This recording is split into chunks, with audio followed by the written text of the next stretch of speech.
ETF index mutual funds నేర్చుకుని stock మార్కెట్లో రాణించాలనుకుంటున్నారా? వెంటనే ఈ నెంబర్కి కాల్ చేయండి.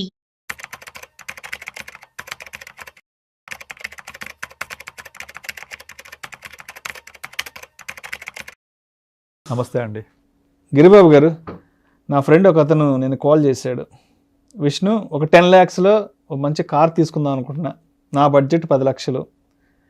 నా దగ్గర ఒక 5 లక్షల రూపాయలు క్యాషు, నేను చిన్న చిన్న సేవింగ్స్ చేసుకొని చిట్టీలు వేసుకొని ఒక 5 లక్షల రూపాయలు సమకూర్చుకున్నాను. ఇంకొక 5 లక్షల రూపాయలు అవసరం ఉంటుంది. అయితే ఇంకేదైతే 5 లక్షలు ఉందో ఒక 3 లక్షలు మా వైఫ్ తన గోల్డ్ ఏదైతే ఉందో తను ఎక్కడైనా మార్టిగేజ్ పెట్టి ఒక 3 లక్షలు తను సపోర్ట్ చేస్తా అన్నది. ఇంకొక 2 లక్షలు మా నాన్న ఇస్తా అన్నాడు. సో మొత్తంగా ఒక 10 లక్షలు సమకూరుతుంది కదా, కారు కొనుక్కుందామన్న ఆలోచనలో ఉన్నాను. సో నాది సరైన నిర్ణయమేనా, లేదంటే ఇంకేదన్నా సెకండ్ ఒపీనియన్ తీసుకోమంటావా అని నా ఫ్రెండ్ మొన్న కాల్ చేసి అడిగాడు. మరి ఏంటి నా ఫ్రెండ్కి వచ్చిన సందేహానికి, సెకండ్ ఒపీనియన్కి మీరేం చెప్తారు? యాక్చువల్గా లైఫ్ ఈజ్ బ్యూటిఫుల్ అండి. ఈ బ్యూటిఫుల్ లైఫ్ని మనకున్న చిన్న చిన్న కోరికల్ని చంపుకోకుండా ఇలా తీర్చుకోవడం అనేది ఎంత మంచి ఆలోచన చెప్పండి. ఇందులో సెకండ్ థాట్ అవసరమే లేదు.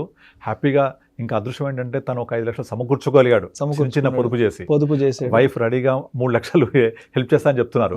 ఫాదర్ ఒక 2 lakhs ఇస్తున్నారు. 10 లక్షలు వచ్చాయి. అయితే ఈ కావాల్సిన 10 లక్షల కోసం పాపం ఇంత విధంగా మీ ఫ్రెండ్ పోగు చేసుకొని జమ చేసుకొని చేశాడు కదా. దీనికి ఇంకొక ఒక చిన్న టిప్ చెప్తాను. దానివల్ల తనకున్న కంఫర్ట్ జోన్ మిస్ అవ్వకుండా ఈ 10 లక్షల రూపాయలు ఖర్చు అయిపోకుండా కూడా చేసుకోవచ్చు. దానికి ఏం లేదు, కొంచెం కాంప్రమైజ్ అవ్వాలి. ఏంటంటే ఇప్పుడు సపోజ్ మనము ఇంతకుముందు ఒక వీడియో చేసాము.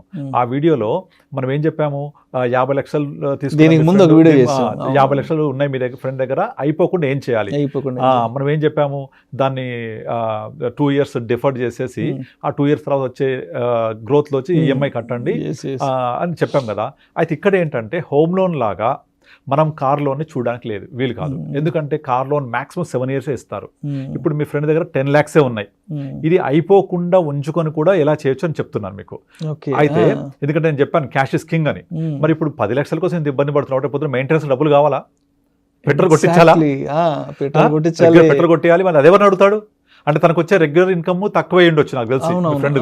అందుకే అంటే తను కొంచెం ఇబ్బందుల్లో ఉన్నాడు కాబట్టి వాళ్ళ వైఫ్ కొంత గోల్డ్ ఉన్న కోరికను చంపుకోవద్దు కదా.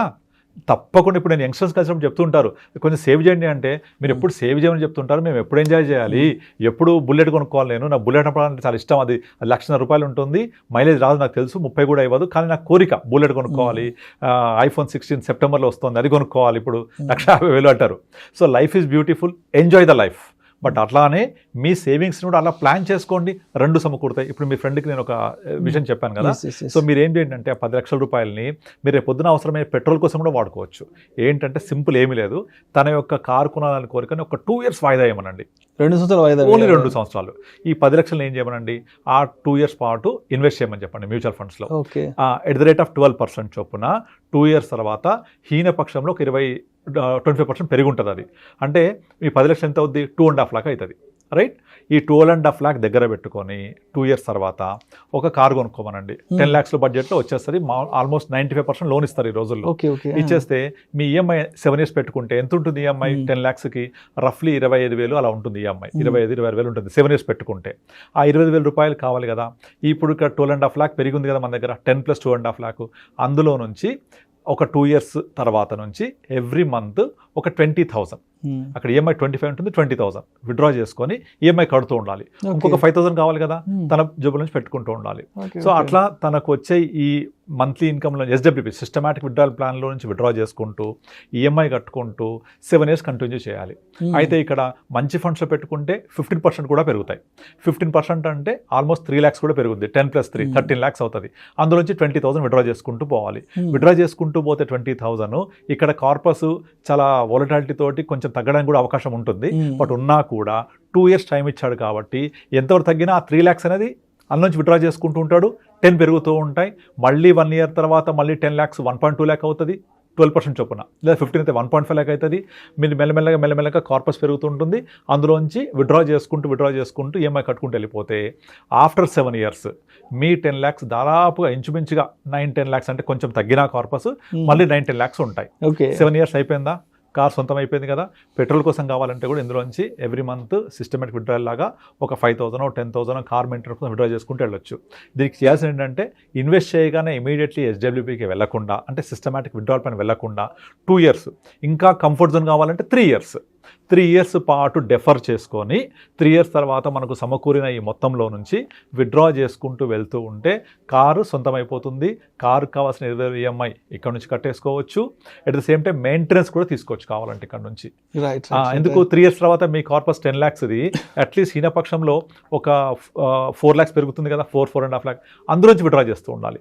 మళ్ళీ ఎవ్రీ మంత్ కూడా పెరుగుతూ ఉంటుంది. ఇది ప్రాక్టికల్గా చాలా పాసిబుల్ కూడా. మనం డిస్కస్ చేసామా, కింద కామెంట్స్ పెడతారు, నేను కనుక ఎవ్రీ మంత్ 20,000 ఇస్తే నా కార్పస్ ఈరోడ్ అయిపోతుంది, తగ్గిపోతుందని. జరుగుద్ది. అందుకనే నేను డెఫర్ చేయమంటున్నాను. అంటే ఒక 2 years నుంచి 3 years టైం ఇస్తే మీ 10 lakhs పెరిగి ఉంటుంది కదా, ఒక 3 lakhs 4 lakhs పెరుగుద్ది కదా, ఆ పెరిగిన దాంట్లోంచి విత్డ్రా చేసుకుంటూ వెళ్ళాలి. మీ 10 lakhs అలాగే ఉంటాయి. ఇక్కడ నేను కాన్సన్ట్రేట్ చేస్తున్నంత 10 lakhs గురించే. వచ్చిన గ్రోత్ని let it use for withdraw చేసుకుంటూ ఈఎంఐ కడుతూ వెళ్ళిపోవచ్చు. సింపుల్. మళ్ళీ కొంచెం ఒక 4-5,000 ఎక్స్ట్రా కూడా పెట్టేసుకొని మనం మెయింటెనెన్స్ కూడా చేసుకోవచ్చు. మళ్ళీ 7 years తర్వాత మీ 10 lakhs మీ దగ్గరే ఉంటాయి. మీకు కావాల్సిన పరంగా 10 lakhs వాడుకోవచ్చు. కావాలంటే తన వైఫ్కి గోల్డ్ మళ్ళీ విడిపించేసి మళ్ళీ హ్యాపీగా ఇచ్చేయచ్చు, ఫాదర్కి తిరిగి ఇచ్చేయచ్చు, కార్ సొంతం అవుతుంది. Practically this is possible. ఏం లేదు, ఒకటే తను కష్టపడాల్సింది ఏంటంటే ఒక 2 to 3 years తన యొక్క కోరికను వాయిదా వేసుకోవాలి. డబ్బులు తీసుకోవాలి, ఇన్వెస్ట్ చేయాలి, 2 years వెయిట్ చేయాలి, లేదా 3 years 2 or 3 years వెయిట్ చేసేసి బుక్ చేసుకోవాలి. చేసుకుంటే మన క్యాపిటల్ మన చేతుల్లోనే ఉంటుంది, మనకు కావాల్సిన కార్ మనకు వచ్చేస్తుంది, ఈఎంఐ వెళ్ళిపోతుంది. ఎగ్జాక్ట్లీ సేమ్ మనము హోమ్ లోన్ కూడా అప్లై చేయొచ్చు. హోమ్ లోన్ ఇంకా బెటర్ గా అప్లై అవుతారు, ఎందుకంటే హోమ్ లోన్ టెన్యూర్ ఎక్కువ టెన్యూర్ ఉంటుంది, 20-25 ఏళ్ళు ఉంటుంది కాబట్టి మనం ఇక్కడ 10 lakhs 1 year డెఫర్ చేసినా 2 years డెఫర్ చేసినా వచ్చే అయితే గ్రోత్ ఉంటుందో దాన్ని మాత్రం విత్డ్రా చేసుకుంటూ వెళ్ళిపోవచ్చు హ్యాపీగా మనం డెఫర్ చేసుకుంటే. అందుకనే మీకు ఇన్వెస్ట్మెంట్ చేసి మన యొక్క కోరికలు తీర్చుకోవడం అనేది చాలా అవసరం. ఇప్పుడు అంతేగాని మీ ఫ్రెండ్కి అరే నీ కార్ ఎందుకురా ఇప్పుడని మీరు డిస్కస్ చేయకండి. Let him enjoy the life కదా.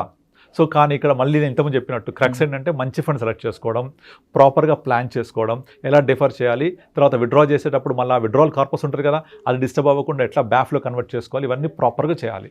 చేసుకుంటే డెఫినెట్లీ మీ ఫ్రెండ్కి డబ్బులు ఉంటాయి, ప్లస్ తన కోరిక తీరుతుంది. హ్యాపీగా వైఫ్ తోటి కార్లో ప్రయాణం చేయొచ్చు. రైట్. సో మొత్తానికి ఇప్పుడు తన దగ్గర ఉన్న 10 lakhs తీసుకెళ్ళి ఒక 2.5 years ఒక 3 years ఇన్వెస్ట్ చేసేసి దాని తర్వాత తను లోన్కి వెళ్ళగలిగితే దాని మీద వచ్చే రిటర్న్స్ ఈఎంఐ కట్టుకుంటూ హ్యాపీగా ప్రతి బ్యాంక్ లోన్ ఇస్తుంది, బ్యాంక్ లోన్ ఇస్తుంది.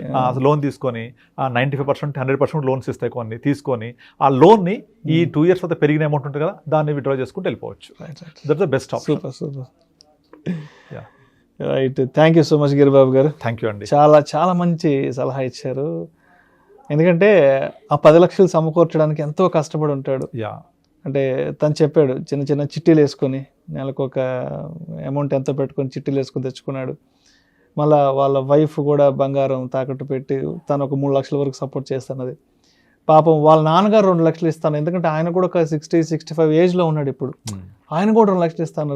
సో ఈ అమౌంట్ని ఒక్కటేసారి తీసుకెళ్ళి కార్ కొనేసేసి ఎగ్జాక్ట్లీ వాళ్ళకు ఇది బెస్ట్ ఆప్షన్ అండి. అంతేగాని నువ్వు కార్ ఎందుకు డిస్కస్ చేయకండి, అంటే కొనుక్కోమనండి, లైఫ్ ఎంజాయ్ చేయమనండి. అంటే ఇంకోటి ఏమవుతుందంటే ఇప్పుడు ఇంతమంది అంటే 3 కలిసి 10 lakhs రూపాయలు సమకూర్చారు. అంటే ఇప్పుడు 10 lakhs రూపాయలు పెట్టి కారు కొంటే 10 ఏళ్ల తర్వాత మొత్తం డిప్రిషియేట్ అయిపోతుంది. అవును ఎగ్జాక్ట్లీ. బట్ మీరు చెప్పిన ఆలోచన ఏదైతే ఉందో మన క్యాపిటల్ ఈ 3 సమకూర్చిన క్యాపిటల్ ఉంటుంది, దాని మీద రిటర్న్స్ వస్తాయి. ఆ రిటర్న్స్ తో కారు తీసుకుంటాం, కారు ఉంటుంది, మన డబ్బులు మన దగ్గర. ఒకటి ఏంటంటే 2 years డెఫర్ చేయాలి, అంటే 2 years టైం ఇవ్వాలి. ఇమ్మీడియట్లీ 10 lakhs రాగానే కొనుక్కోవద్దు, 2 years వెయిట్ చేయండి. ఈ డబ్బులు ఈ 10 lakhs జనరేట్ చేసే రిటర్న్స్ తోనే ఈఎంఐ కట్టుకుంటూ పోవాలి. ఎందుకంటే సింపుల్. ఇంతమంది కష్టపడి డబ్బు సమకూర్చి అది ఒక 5-6 ఏళ్ల తర్వాత 10 ఏళ్ల తర్వాత డిప్రిషియేట్ అయిపోతే మనసుకు బాధ అనిపిస్తుంది. బట్ ఇక్కడ ఆ కార్ యొక్క వాల్యూ డిప్రిషియేట్ అయినా కూడా పర్లేదు, ఎందుకంటే మన క్యాపిటల్ మనకు ఉంది కాబట్టి ఇక్కడ. Exactly. Right. Thank you so much Giribabu garu. Thank you అండి.